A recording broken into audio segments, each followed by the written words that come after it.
Hi everyone, and welcome to the Canadian Redneck channel. My name is Dave, and today we are starting part 2 of our Farmall 100 engine rebuild series.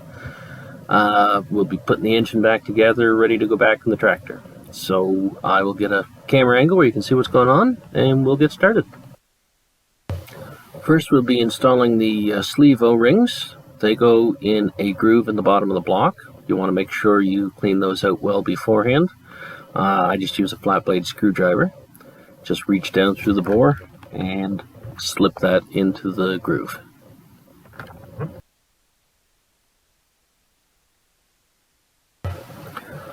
Before you drop the sleeve in, you want to make sure you clean out the groove at the top of the block where the flange goes so that it will sit down properly in the block. Next comes the sleeves, and we'll be using dish soap to lubricate that so it'll slip down by the O-ring without damaging it. We're going to be using dish soap because you don't want to use an oil-based product because that can damage the O-ring, rot it out and cause leaks later on. So just put a drizzle of soap on there, rub it all the way around, and that'll make things nice and slippery to slide in.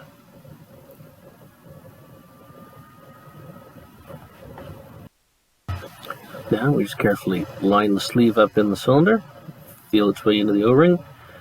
Just push with the flat of your hand. You want to be careful not to get your fingertips around because it can bite your fingertips and actually can peel the fingertips off, which would not be a fun day. So we just carefully push and it should just slip right into place.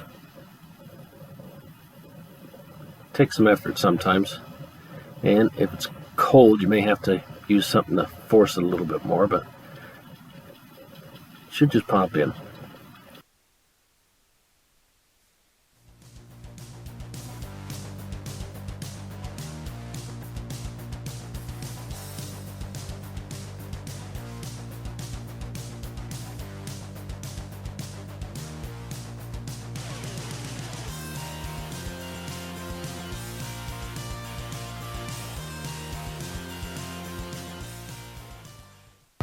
We have turned the block over now, and we are ready to install the bearings, the main bearings.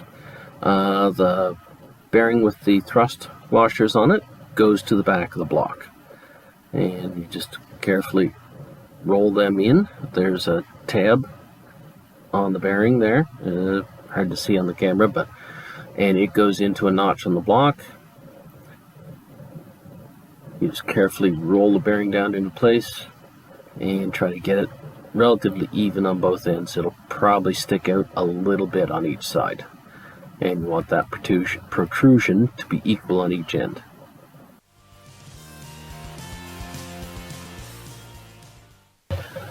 To prepare for laying the crank, we moved our cams so our timing marks are lined up. On one side of the cam there's a spot with one dot, and on the other side there are two. The one dot goes towards the crank, dots go toward the governor gear.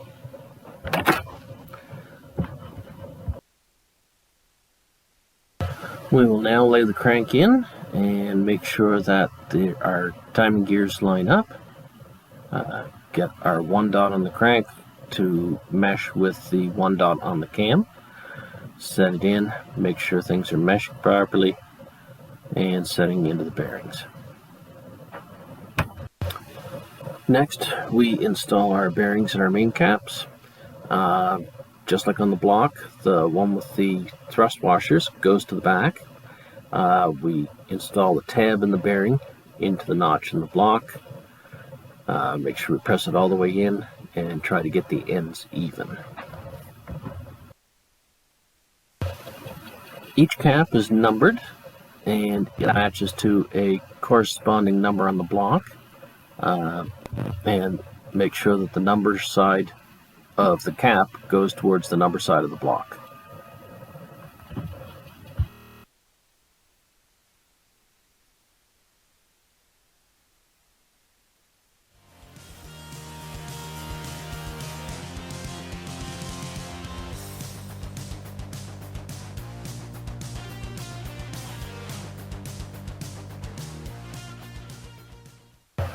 We're ready to torque our main caps now, and they call for 75 foot-pounds.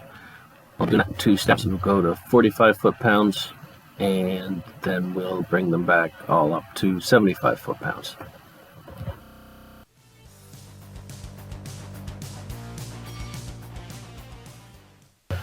We're ready to install our pistons now, and so the first thing you'll want to check is the top of the piston.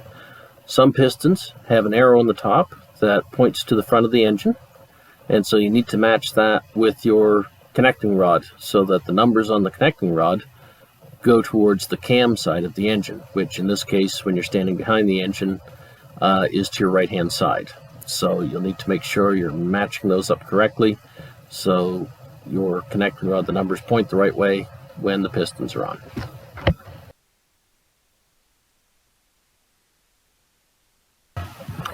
The first step, of course, is to remove the old pistons. So use a pair of pliers and take the snap rings out. Good idea to put your hand over the snap ring when you pop it out, because they can go springing and pop you right in the face. They always try to get you if they can.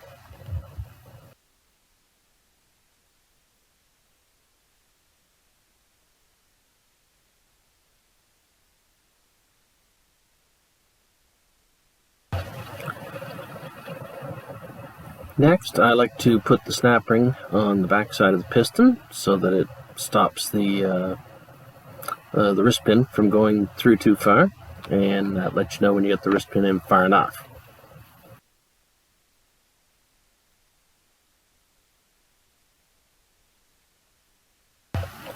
It's always a good idea to add a little bit of oil before you put your piston on. That make sure you have some lubrication in there before the oil gets up from the rest of the engine.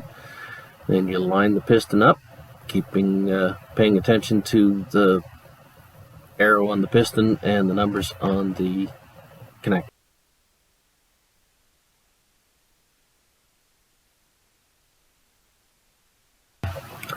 Next, we are installing our piston rings. These are a 3-ring piston with 1 oil ring and 2 compression rings.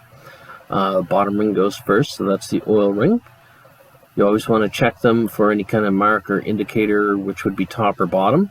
With oil rings, usually there isn't, it doesn't matter. We just carefully spread those open over the top and slide them down. You got to be careful not to break them because they're cast iron rings, so you don't want to put too much force on them. You just open them enough to slide down over. Yeah, that one has a spring spacer that goes in behind, so they're tricky. And I found that the best method with them is put that spring spacer down in the groove first and then put the oil ring down over it.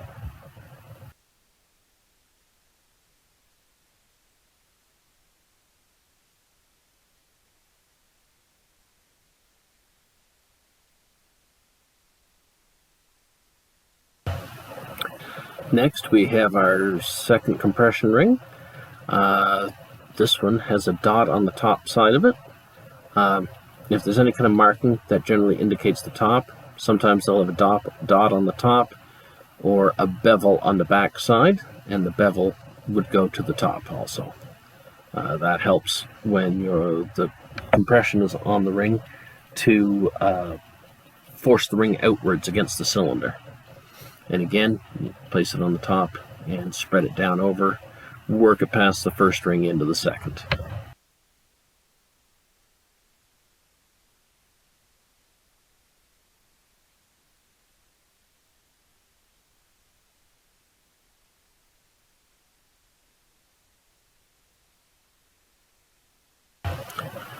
Finally, we are installing our top ring.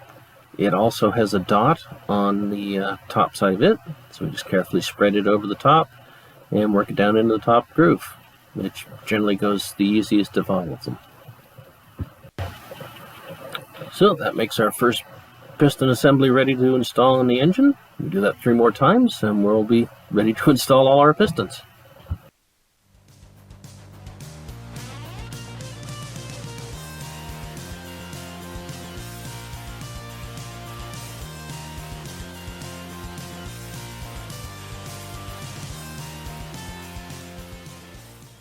We're ready to start installing our pistons now. Number 2 and 3 rod journals are down to the bottom. Number 3 happened to be the first one I picked up, so we'll start with it. So we want to get the stagger on our rings.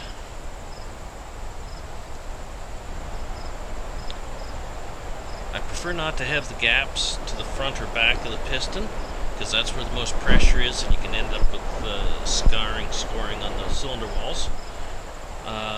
So I usually put them just ahead and behind the piston pin on either side, and bring the oil ring around to the opposite sides. The gaps are top, middle, and bottom.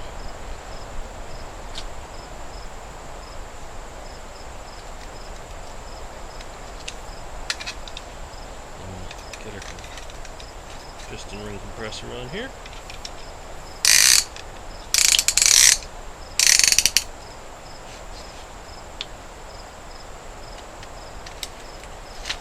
Oh, so, yeah. Perfect.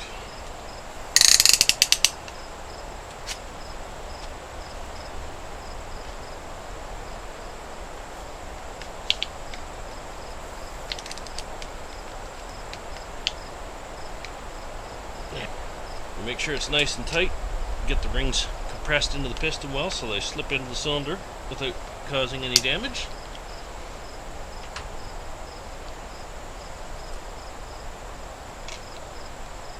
Take off our rod cap. Make sure we clean everything every step as we go along, because dirt is death on an engine.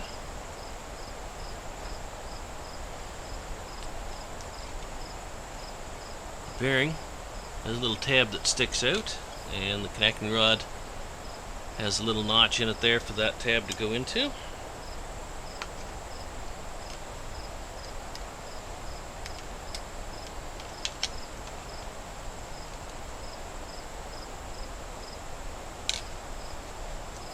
And you want to get the ends as even as you can. Those little notches there are to keep the bearings from spinning on the connecting rod when you install them.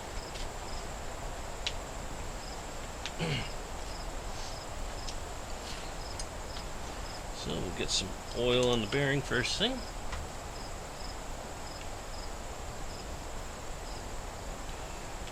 Just set that there carefully.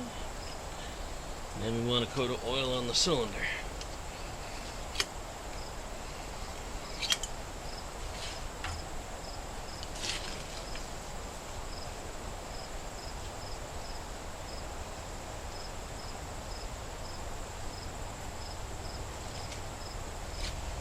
I'll do this other one while we're covered in oil.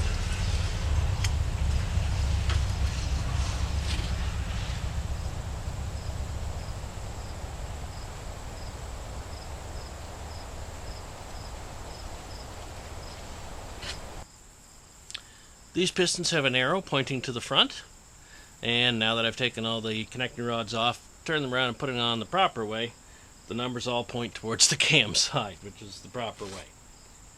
So we'll drop that in carefully.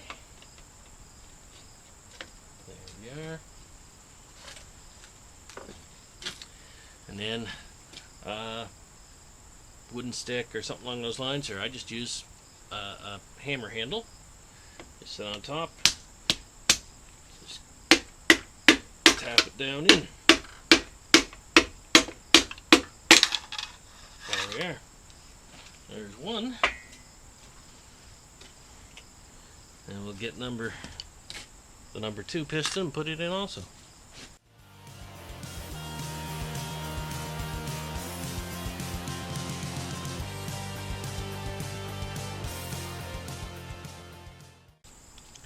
Just like with the rod, we'll clean everything off carefully and put our bearing in place. We'll put a little oil on there.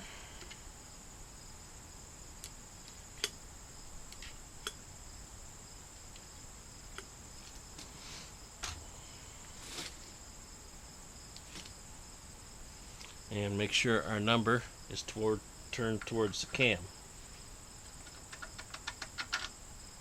Yeah.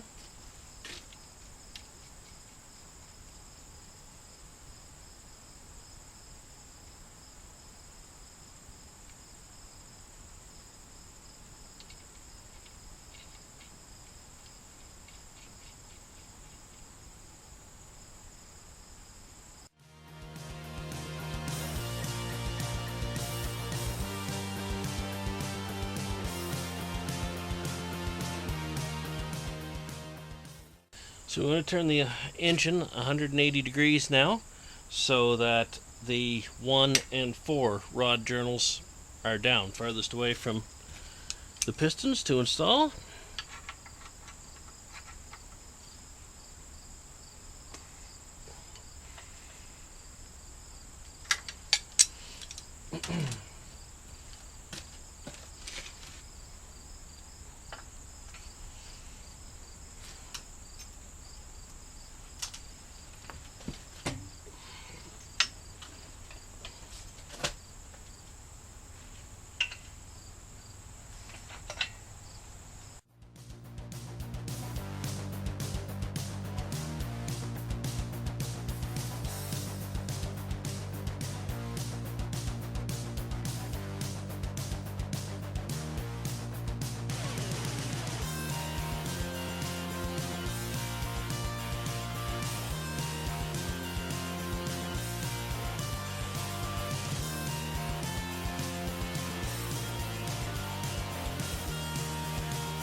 We're ready now to put our little aluminum bars in at the front and back of the block.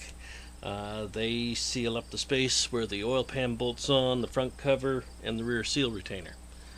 They go in with these two little gasket bits underneath them and two little felt seals on either end. So we'll put those in.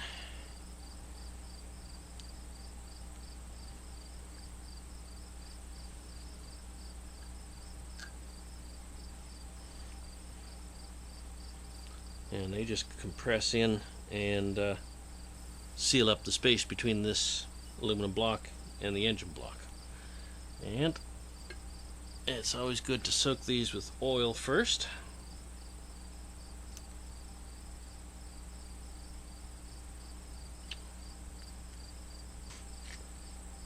Yeah, we just carefully kind of set these into place. We'll bring that up close to the top here. Make sure you get the felt block started on the other end. And then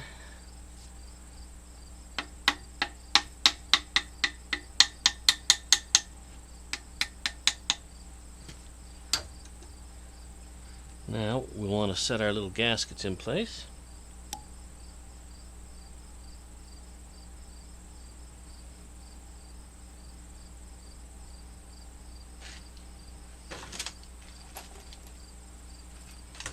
And then I'm just going to use a couple of bolts to go down through the holes and make sure everything is lined up in the proper place.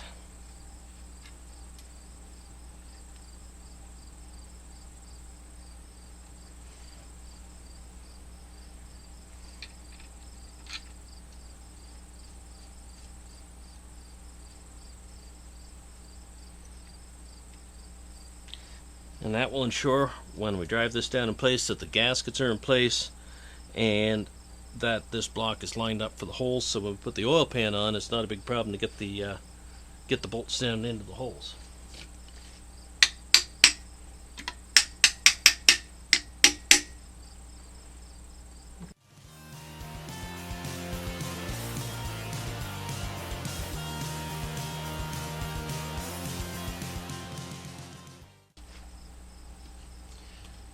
Now we want to match up our head gasket to all the holes in the block here and make sure that That is lining up right.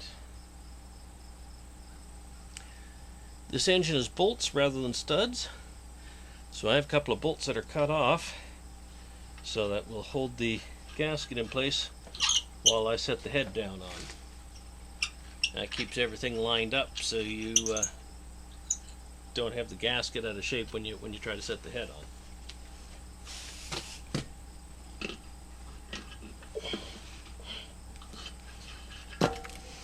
There.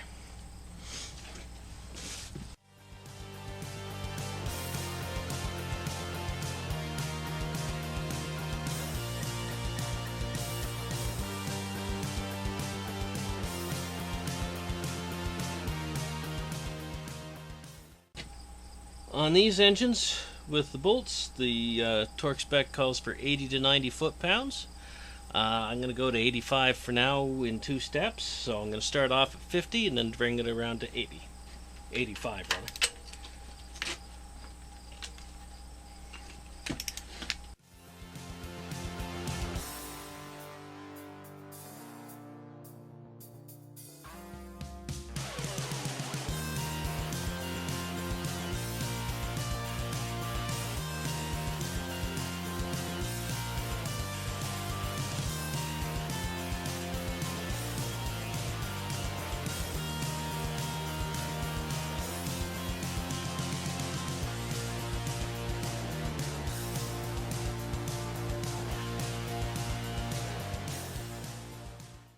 We are ready now to set the valves.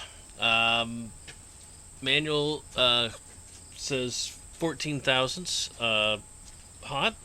So this engine is cold. We'll put it at 16. Then when we warm the engine up, we can set it back to 14. We'll start with number 1 because the engine is on top dead center number 1 compression stroke. So these valves should be both free and easy, but they are a little bit tight, and that's why we need to set them all. So we start with number 1, we roll the engine 180 degrees, then we go to number 3, another 180, we go to number 4, another 180, and we come back to number 2. So we're going to loosen our lock nut, or jam nut rather.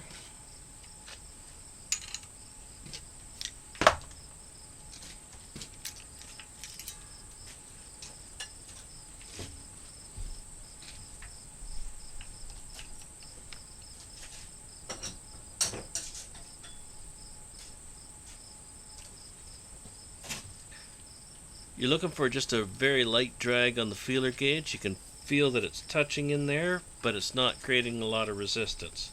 And that's how you know you have it set at the right gap. And then we'll tighten up our lock nut and do the other valve.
We're going to put our governor gear in now, and we find the timing marks on it. There's two little dots in a valley. I've marked them with paint markers. Hopefully they'll show up a little bit on the camera there, but they're always right off one of the hinges of the weights here. And then on our cam gear we have two dots either side of a tooth here, and that tooth matches up with the valley that's marked. Before we put it in, we want to put some oil in here in the bearing surface for that governor gear that ride on.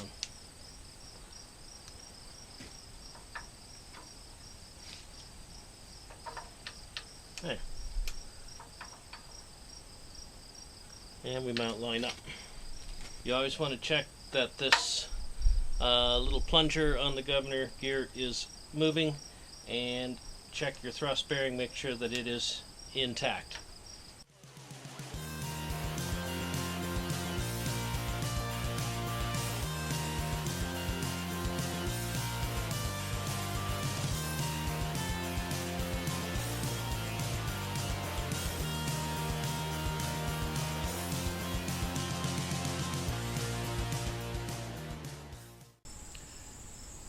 That has our engine ready to reinstall back in the tractor, so we'll call that end of part 2 of our Farmall 100 engine rebuild series.